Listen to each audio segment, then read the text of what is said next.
안녕하세요. 서울대학교에서 생활과 금융을 수강하는 학생 여러분. 자, 이번 주는 우리 교재 3장 유통시장과 거래제도에 관한 공부를 시작하는 시간을 갖도록 하겠습니다. 지난 시간에는 우리가 발행시장에 관한 공부를 했죠. 발행시장은 우리가 영어로 프라이머리 마켓이라는 표현을 쓰고, 유통시장은 발행된 시장에 있는 주식이나 채권이나 또는 펀드나 또는 파생상품을 매매를 하는 시장을 유통시장이라는 표현을 씁니다.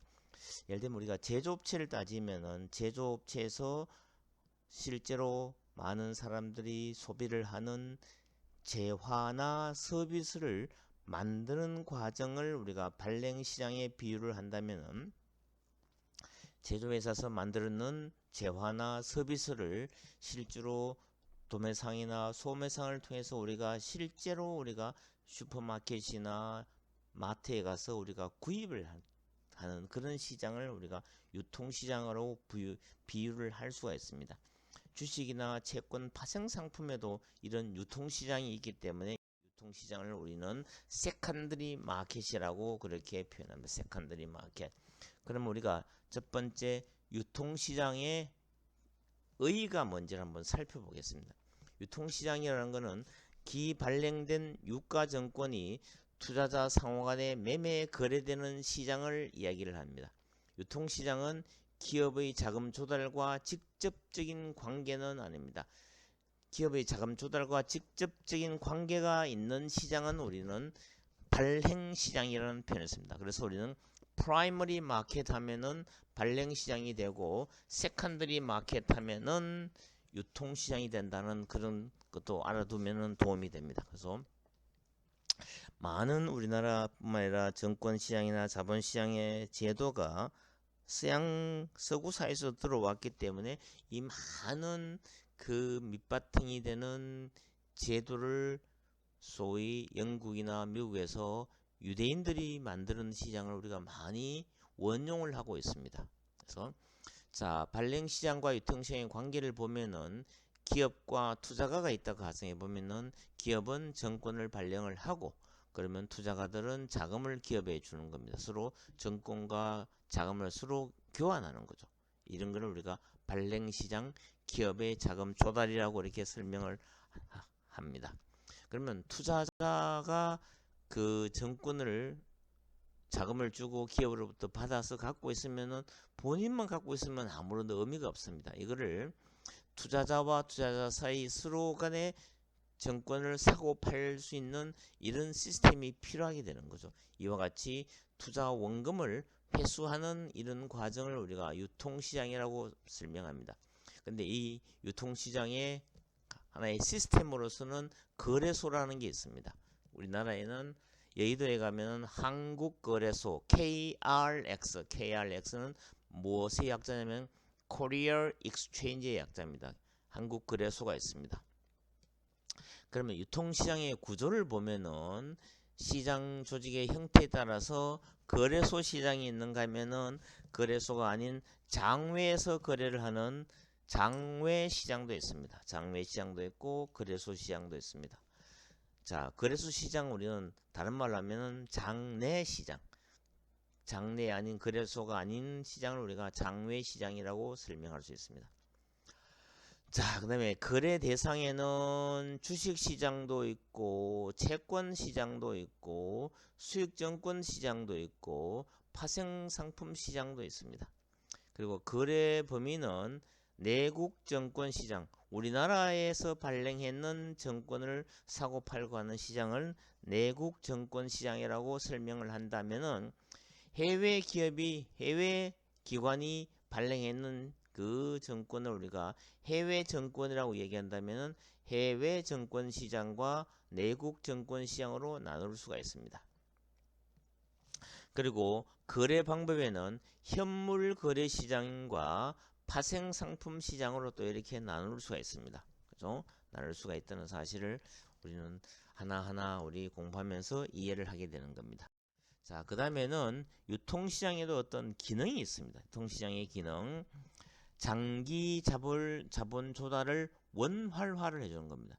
발행시장에서 발행되는 주식이나 채권, 파생상품 등등을 우리가 시장에서 팔면서 계속 잘 돌아가야 발행시장이 활성화되고 기업들이나 기관들이 장기 자본을 조달할 수 있는 겁니다. 그래서 유통시장이 없으면은 발행시장도 힘을 잃어버리기 때문에 유통시장의 기능은 발행시장에서 장기 자본 조달을 원활화해주는 그런 기능을 하는 겁니다. 그래서 주식이나 채권의 시장성과 유동성을 높여서 일반 투자자들의 투자를 촉진해주는 이런 기능을 하는 겁니다. 둘째는 유가증권의 담보력을 향상시키는 겁니다. 수시로 적정 가격의 정권을 처분해서 현금화를 할 수 있기 때문에 유가증권의 담보력을 향상시켜주는 기능을 갖고 있다. 그다음에 정권의 공정가격 형성 기능이 있습니다. 다수의 투자자가 참여하는 경쟁시장이기 때문에 정권의 공정가격을 형성해주는 기능을 있습니다.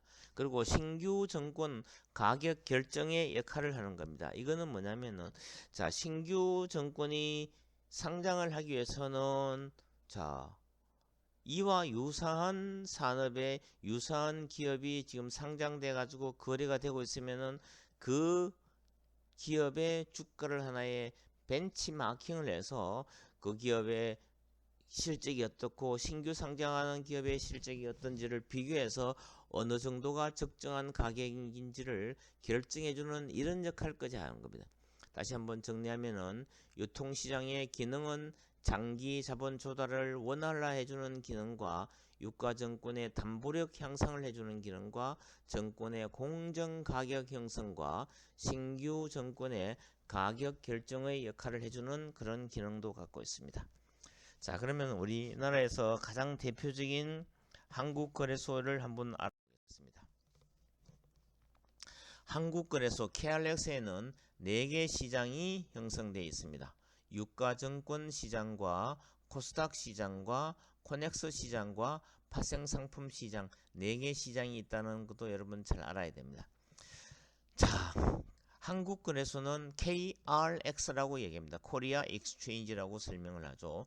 이거는 2005년 1월에 한국증권거래소라는 게 있었는데 이 한국증권거래소와 그 당시는 코스닥 시장이 지금은 한국투자금융협회지만 그 이전의 이름이 한국증권협회입니다. 증권협회에 소속되어 있던 코스닥 시장을 통폐합을 하고 선물 거래소도 통폐합을 해서 KRX로 2005년 1월에 출범을 했습니다. 그래서 지금은 KRX의 유가증권 시장과 코스닥 시장과 파생상품 시장이 다 통합이 돼서 거래가 되고 있는 겁니다. 그래서 한국거래소.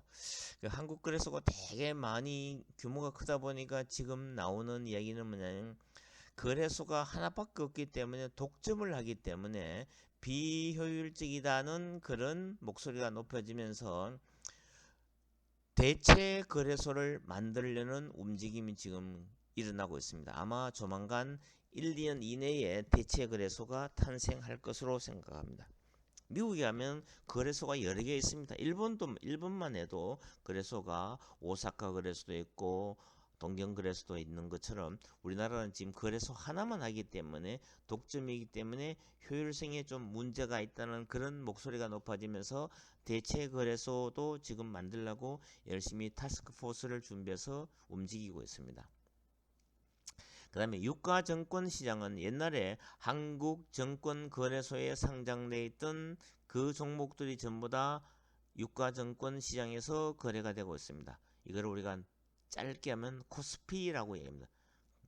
한국 종합주가지수를 우리가 코스피라는 표현을 쓰는데 코스피 시장이라고도 그렇게 닉네임을 합니다. 대형 우량기업 중심의 시장으로 상대적으로 안정적인 시장을 유가증권 시장이라고 얘기하고 유가증권 시장에 지금 상장되어 있는 2021년 9월 7일 현재 상장 기업의 수가 817개입니다. 817개.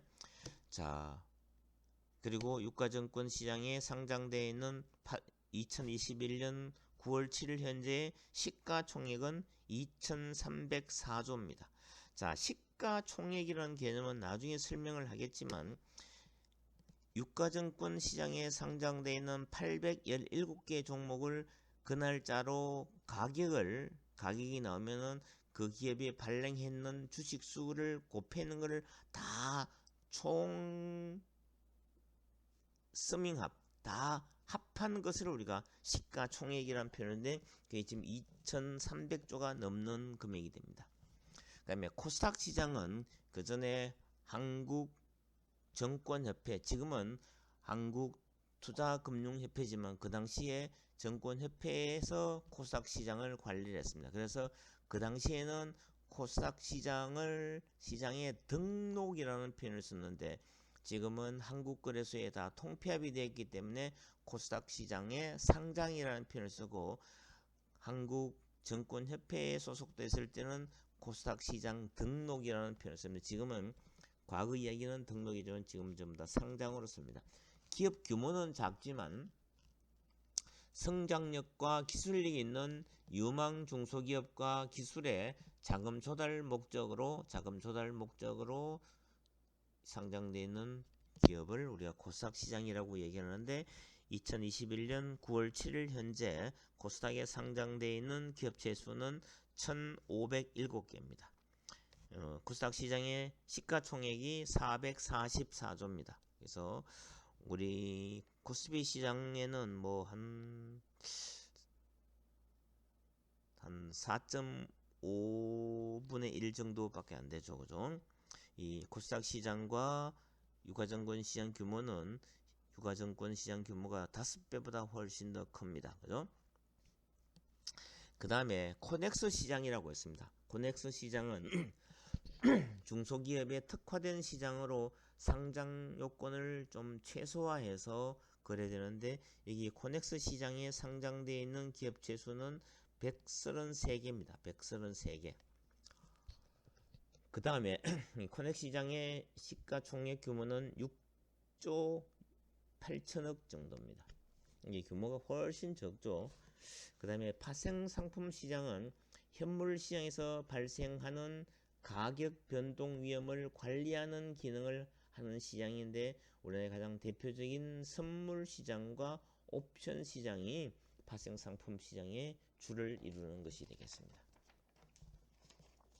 자, 다음으로 우리 상장 제도를 한번 보겠습니다. 상장이라는 개념은 뭐냐면 유가증권이 거래소에서 거래될 수 있는 자격을 부여하는 것을 우리가 상장, 영어로 하면 리스팅입니다. 리스팅. 자, 기업 공개와 상장은 별개의 개념이지만 그러나 떨어질 수 없는 상황입니다. 기업 공개라는 것은 주식의 분산의 목적을 갖고 있습니다. 상장은 증권을 거래소에서 매매할 수 있게 하는데 목적이지만 소위 상장이 되지 않고는 기업 공개가 또 쉽지가 않습니다. 그래서 우리는 IPO라는 별개의 개념이지만 소위 자본시장에서 근무하는 사람들은 기업 공개 이꼴 상장으로 그렇게 많이 생각을 하고 있습니다. 그래서 기업 공개를 우리가 IPO, I는 Initial, P는 Public, O는 Offering, Initial Public Offering. 이렇게 IPO라는 이야기를 자본시장에 근무하는 사람들은 되게 많습니다. 이번에 IPO 간대 뭐 이렇게 하는 게 이 기업이 조만간 상장을 하구나 이렇게 알고 있으면 됩니다. 자, 상장의 종류는 신규 상장, 추가 상장 뭐 이런 등등 있는데 한번 보겠습니다. 신규 상장은 무엇을 얘기하느냐면은 기업 공개 이후에 거래소에서 증권 거래를 위해서 최초로 상장되는 걸 얘기합니다. 여기는 공모 상장과 직상장이 있습니다. 자, 그 다음에 추가 상장이라는 개념은 기존의 상장 회사가 새로운 주권을 발행해서 상장하는 것. 이거는 우리가 유상증자를 통해서 신규로 주식이 상장되는 것을 우리가 추가 상장이라고 해요. 자, 추가 상장은 기존에 상장된 주권의 종목, 종류, 액면가, 수량 등의 변경으로 인해서 새로 발행한 주권을 상장하는 경우. 자, 예를 들면 삼성전자가 한참 전에 액면 분할을 했습니다. 삼성전자의 한 주에 액면가가 5,000원이던 거를 액면가를 100원으로 낮춰서 한 주를 50주로 이 액면 분할해서 줬습니다. 이런 거는 주권의 종목도 바뀌고 종류도 바뀌고 액면가 수량 등이 바뀌잖아. 이런 것도 추가 상장이라고 설명합니다. 재상장은 상장이 폐지되거나 분할 또는 합병된 회사가 일정 기간 이내에 다시 상장하나, 상장 폐지됐다가 한참 시간이 지나서 요건이 맞으면은 다시 상장을 시켜주는 이런 거를 우리가 재상장이라는 표현을 씁니다. 자, 그럼 우회 상장은 무엇을 얘기하냐면은, 자, A라는 상장 기업이 있습니다. 근데 B라는 비상장 기업을 흡수 합병하면은 한 회사로 들어오기 때문에 흡수 합병된 회사는 자동적으로 상장 기업으로 되기 때문에 이와 같이 비상장 기업을 흡수 합병을 해서, 그러면 기존에 있는 상장 회사 주식은 그대로 있고 비상장 기업도 흡수 합병이 되어버리면 상장 기업으로 바뀌게 되기 때문에 이와 같이 비상장 기업이 상장 기업과 흡수 합병이 되어버리면 이와 같은 걸 우리가 우회 상장이라는 표현을 쓰죠. 우회 상장이라는 표현을 쓴다. 여기서 우리는 꼭 알아야 될 거는 상장 요건이, 코스피 상장 요건은 되게 까다롭습니다. 그 다음 좀 덜 까다로운 것이 코스닥 상장 기업 요건이고, 코넥스 상장 기업 요건은 또 코스닥보다는 좀 덜 까다롭습니다. 그래서 코스피에 상장이 됐다는 것은 엄격한 심사를 거쳐서 상장을 하기 때문에, 자, 우리나라 코스피에 상장됐다는 것은 우리나라 정부나 한국거래소에서 이 기업은 진짜 믿을만하다고 인정을 해주기 때문에 이 기업들은 그래도 우리가 한번 믿고 매매를 해도 괜찮다고 볼 수 있는 겁니다. 자, 그럼 매매 절차를 한번 보겠습니다. 일단 계좌 개설을 먼저 해야 됩니다. 증권회사나 금융투자회사에 가서 투자자가 매매 거래를 위한 매매 거래 계좌 설정 계약을 체결을 해야 됩니다. 과거에는 이 계좌 개설하기가 좀 쉬웠지만 지금은 엄격하게 자본시장법 하에서 통제를 하기 때문에 여러분들이 증권 계좌를 개설을 하려면은 여러분이 직접 가야 됩니다. 직접 가서 여러분들이 신분증을 제시를 하고 그 직원들과 한 30분 내외 동안 여러가지 투자의 목적이 뭔지 뭐 등등 투자 성향에 대해서 다 상담을 해야 됩니다. 자, 여러분들 신분증 얘기하면 우리나라에서 인증해주는 신분증은 딱 3개입니다.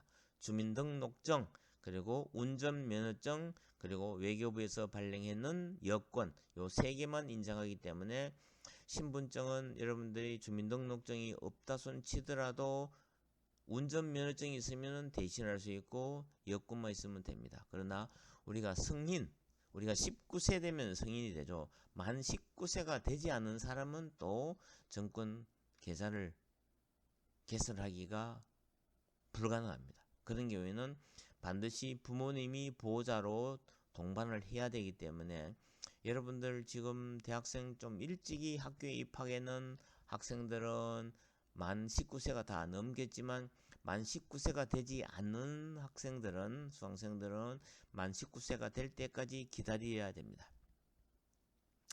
그리고 매매 주문하는 방법은 직접 방문해서 주문하는 방법도 있고, 자기가 계좌를 개설한 증권사에 전화를 해서 주문하는 방법도 있고, HTS 하면은 홈 트레이딩 시스템입니다. 홈 트레이딩 시스템이고, WTS는 웹 트레이딩 시스템이고, 그리고 모바일 트레이딩 시스템은 MTS입니다.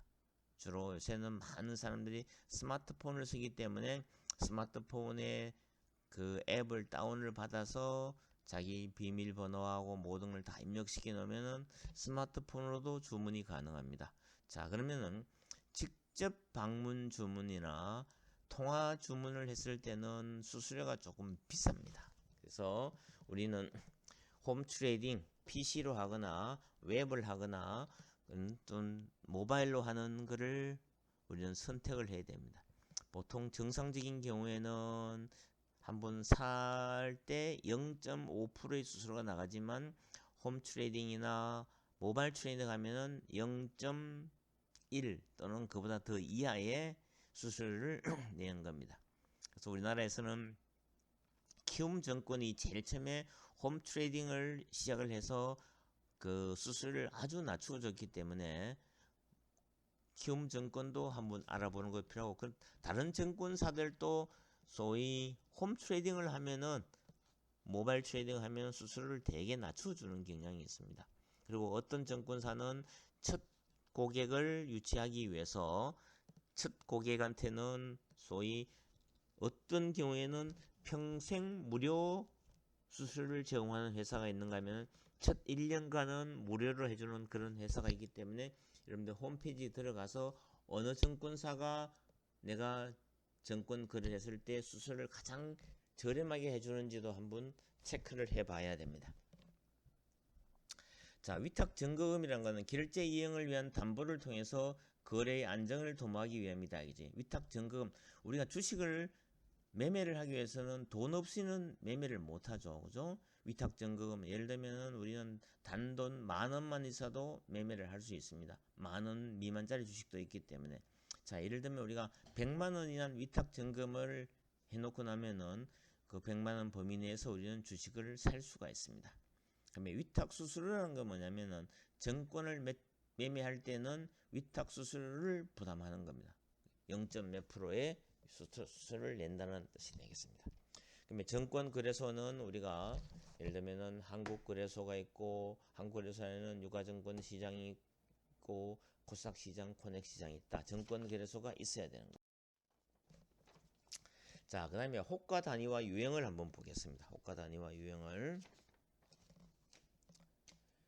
유가증권의 매도자나 매수자가 시장에서 매매하고자 하는 유가증권의 종목, 가격, 수량 등을 경쟁자에게 제시해서 거래 상대자를 구하는 수단인데, 이거는 불특정 수많은 사람들이 사자 팔자 주문이 들어와 있기 때문에 이거는 우리가 고민을 안 해도 됩니다.